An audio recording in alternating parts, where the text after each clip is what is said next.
Chapitre 5. Peut-on changer instantanément? Je vais vous faire connaître un mystère.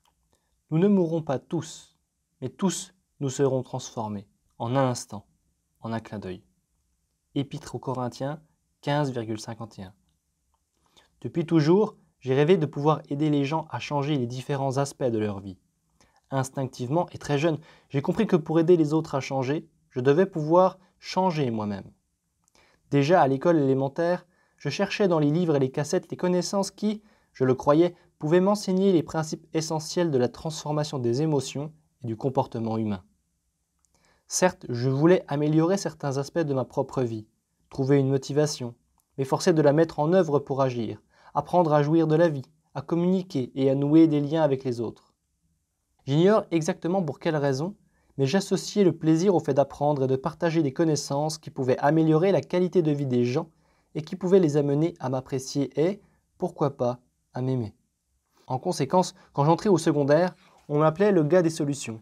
Quand il y avait un problème, c'est moi qu'on venait voir et je tirais une grande fierté de ce titre. Plus j'apprenais, plus je voulais apprendre. Mon désir de comprendre comment influencer les émotions et le comportement humain se transforma en obsession. Je suivis un cours de lecture rapide et j'acquis un vorace appétit pour les livres. Je lus près de 700 livres en quelques années, et presque tous portaient sur le développement humain, la psychologie, les influences et le développement physiologique. Je voulais connaître tout ce qu'il était possible de connaître sur la façon d'améliorer la qualité de notre vie, et je tentais d'en appliquer immédiatement les principes à ma propre vie, tout en les partageant avec d'autres. Je ne me limitais pas aux livres. Je devins un passionné des cassettes sur la motivation et, à l'école secondaire toujours, j'économisais pour assister à différents séminaires de croissance personnelle. Vous vous doutez bien que j'eus vite l'impression d'entendre toujours les mêmes messages sans cesse reformulés. Il me semblait qu'il n'y avait plus rien de nouveau et je devins quelque peu blasé. Peu après, mon 21e anniversaire cependant, je fus confronté à une série de techniques susceptibles de transformer notre vie instantanément. Des techniques simples comme la Gestalt-thérapie et des méthodes d'influence comme l'hypnose ericksonienne et la programmation neurolinguistique. Quand je constatais que ces outils pouvaient vraiment aider les gens à réaliser en quelques instants des changements qui prenaient autrefois des mois, des années ou même des décennies, je les pris pour parole d'évangile et décidai de consacrer toute mon énergie à leur apprentissage. Et je ne m'arrêtais pas là. Dès que j'en avais appris une, je la mettais immédiatement en pratique. Je n'oublierai jamais la première semaine de formation que j'ai eue en programmation neurolinguistique. Nous apprenions par exemple la façon d'éliminer une phobie de toute une vie en moins d'1 heure. Un changement qui, dans le cadre de nombreuses thérapies traditionnelles, pouvait exiger plus de 5 ans d'efforts. Le 5e jour, je me tournai vers les psychologues et les psychiatres présents dans la classe et lançai « Hé les gars, trouvons des phobiques et guérissons-les !» Ils me regardèrent comme si j'étais devenu fou. Ils me firent clairement comprendre que je n'avais aucune éducation, que nous devions d'abord terminer notre programme de 6 mois et passer des examens. Et que c'est seulement en cas de réussite que nous pourrions mettre à profit nos connaissances. Comme je n'étais pas prêt à attendre, je décidai de faire carrière en participant à des émissions de radio et de télévision dans l'ensemble du Canada, puis aux États-Unis. Chaque fois que je parlais de ces techniques de transformation et expliquais clairement que si nous voulions changer notre vie, que nous fussions esclaves d'une habitude paralysante ou d'une phobie depuis plusieurs années, nous pouvions modifier ce comportement ou ce modèle affectif en quelques minutes, même si nous avions tenté depuis des années de le faire. Ce concept était fondamental. De plus, je soutenais passionnément que tous les changements se produisent instantanément. En effet, la plupart d'entre nous attendent certains événements avant de décider de changer.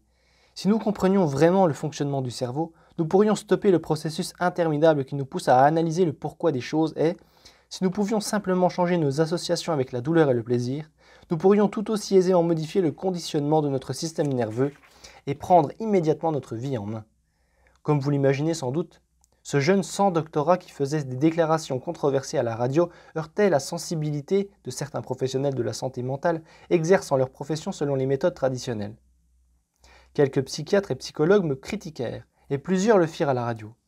C'est ainsi que j'ai appris à édifier ma carrière dédiée à la transformation des gens en utilisant 2 principes, la technique et le défi. J'étais conscient de posséder une meilleure technique, une manière plus efficace de créer des changements, fondée sur une compréhension essentielle du comportement humain et que la plupart des psychologues traditionnels ignoraient.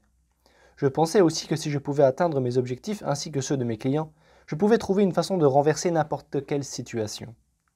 Un psychiatre me qualifia de charlatan et de menteur et m'accusa de faire de fausses déclarations. Je lui demandais de mettre son pessimisme de côté et de me donner la chance de travailler avec l'un de ses patients qu'il n'avait pas réussi à changer après plusieurs années de travail. C'était audacieux de ma part et il commença par refuser. Mais, par un léger effet de levier, dont je parlerai au chapitre suivant, je finis par le convaincre de laisser une patiente venir seule à l'un de mes ateliers gratuits et de me permettre, devant les participants, de travailler avec elle.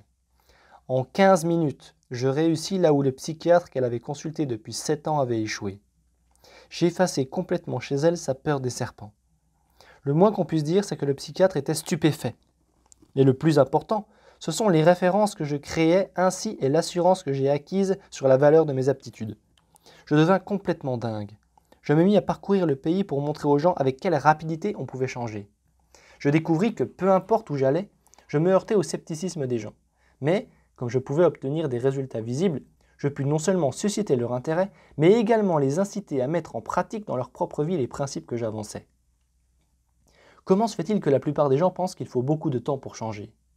L'une des raisons provient de ce que la plupart des gens ont déjà essayé de changer par la seule force de leur volonté et ont échoué.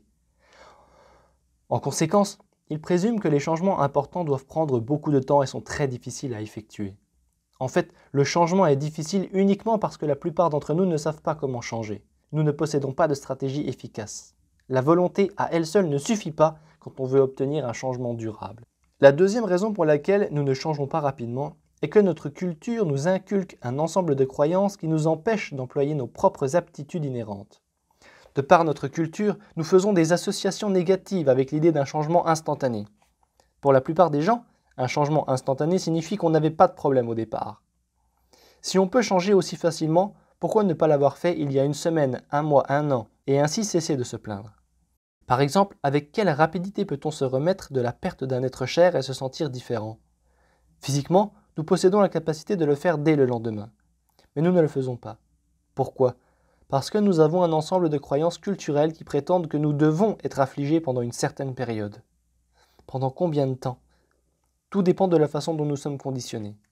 Ainsi, si le lendemain du décès d'un être cher, vous ne pleurez pas, cela signifiait-il que vous n'avez pas beaucoup de chagrin ?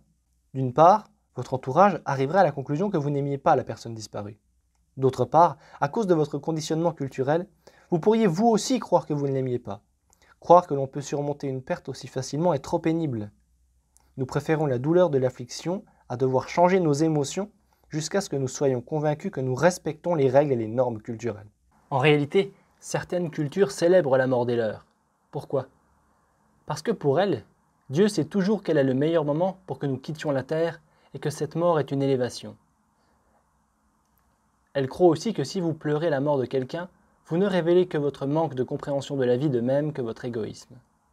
Comme cette personne se trouve dans un endroit meilleur, c'est sur vous-même et non sur elle que vous vous apitoyez.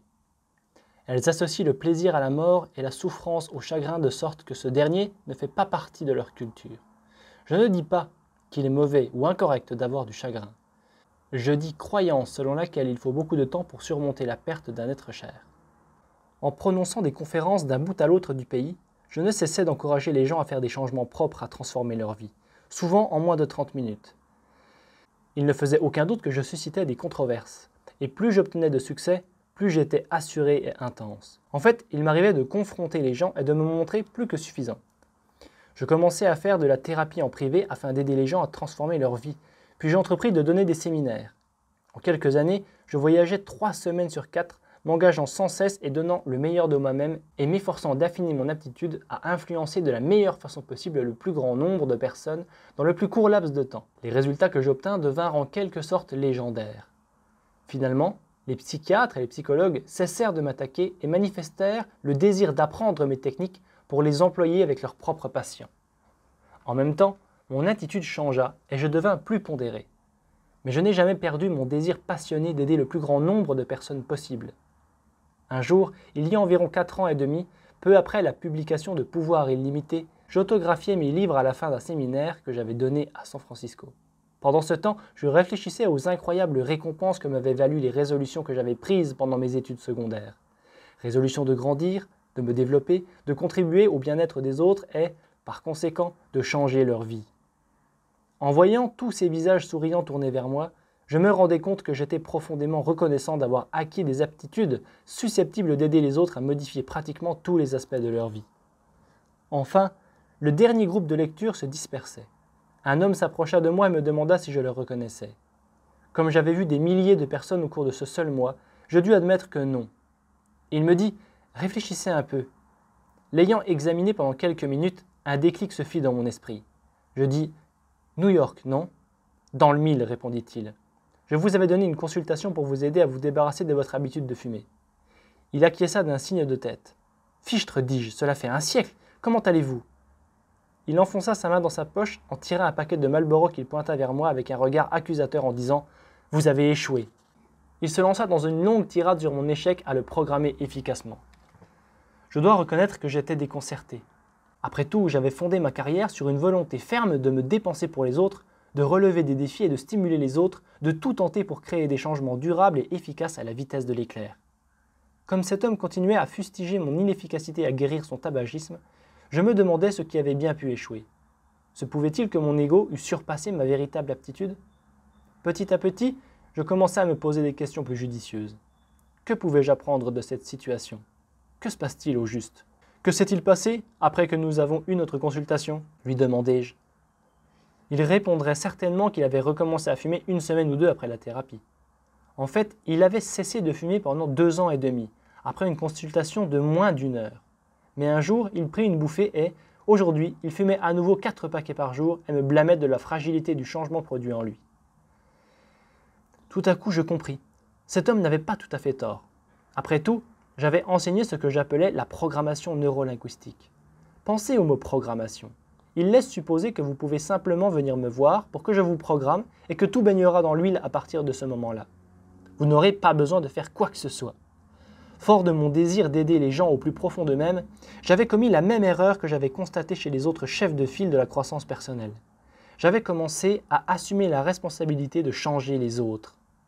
Ce jour-là, je compris que j'avais, par inadvertance, confié la responsabilité à la mauvaise personne, en l'occurrence moi, et que cet homme, ou n'importe lequel des milliers de personnes avec lesquelles j'avais travaillé, pouvait aisément retourner à ses anciens comportements s'il se heurtait à une difficulté suffisamment grande parce qu'il me considérait, moi, comme le responsable de sa transformation. Quand les choses ne marchaient pas, il lui suffisait d'en rejeter la faute sur un tiers. C'était très pratique. Il n'assumait aucune responsabilité personnelle et, par conséquent, n'éprouvait aucune souffrance s'il ne persévérait pas dans son nouveau comportement.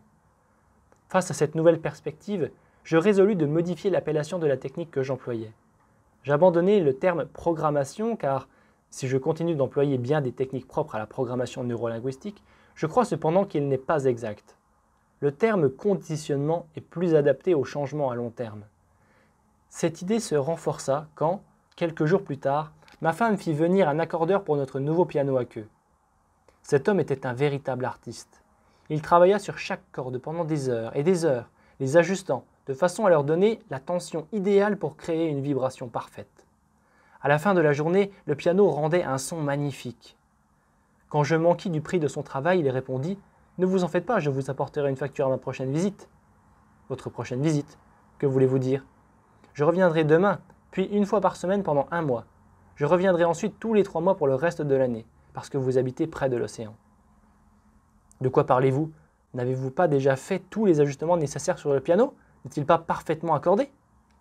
Oui, mais les cordes sont fortes. Pour qu'elles conservent une tension parfaite, il faut les conditionner. Je dois revenir pour les resserrer régulièrement jusqu'à ce que chaque corde conserve la bonne tension. Je songeais, quel métier ! Mais j'appris également une merveilleuse leçon ce jour-là. Voilà exactement ce qu'il faut faire pour créer un changement à long terme. Une fois le changement réalisé, il faut le renforcer séance tenante. Puis il faut conditionner son système nerveux à réussir non pas une seule fois, mais bien tout le temps. Vous n'assisterez pas à une séance de danse aérobique pour dire ensuite « Bon, j'ai maintenant un corps magnifique et je serai en bonne santé toute ma vie ». Il en va de même pour vos émotions et votre comportement. Nous devons nous conditionner à réussir, à aimer, à surmonter nos peurs. Grâce à ce conditionnement, nous pouvons acquérir des modèles qui nous conduiront automatiquement au succès notre vie durant. Nous devons nous rappeler que la douleur et le plaisir influencent et peuvent modifier tous nos comportements. Tout conditionnement exige que nous comprenions comment nous servir de la douleur et du plaisir. Au prochain chapitre, vous vous familiariserez avec la science que j'ai élaborée pour vous créer tous les changements que vous souhaitez dans la vie. Je l'appelle science du conditionnement neuroassociatif, Science of Neuroassociative Conditioning. Qu'est-ce au juste? Le conditionnement neuroassociatif est un processus progressif qui vise à conditionner notre système nerveux à associer le plaisir aux situations vers lesquelles on tend constamment et la douleur aux situations à éviter, afin de réussir sans effort constant ni volonté. Rappelez-vous que ce sont les sentiments que nous avons été conditionnés à associer à notre système nerveux, nos neuroassociations, qui déterminent nos émotions et nos comportements. Si on contrôle ces neuroassociations, c'est sa vie qu'on prend en charge. Ce chapitre vous montrera comment conditionner vos neuroassociations de telle sorte que vous serez stimulé à agir et à produire les résultats dont vous avez toujours rêvé. Il vise à vous donner le tour de main nécessaire pour créer des changements constants et durables. Les choses ne changent pas, c'est nous qui changeons. Henri David Thoreau. Quels sont les 2 changements que tout le monde souhaite dans la vie? N'est-il pas vrai que nous voulons tous transformer soit 1, ce que nous éprouvons à l'égard des diverses situations, ou 2, nos comportements? Si quelqu'un a traversé une épreuve, a été victime de violences sexuelles étant enfant, ou a été violenté, a perdu un être cher, ou ne s'estime pas, il continuera de souffrir tant que les sensations qu'il associe à lui-même, à ces événements ou situations ne changeront pas. De même, si une personne mange ou boit trop, fume ou prend de la drogue, elle doit modifier tout un ensemble de comportements. Cela ne peut se faire que si elle associe de la douleur à ses anciens comportements et du plaisir aux nouveaux.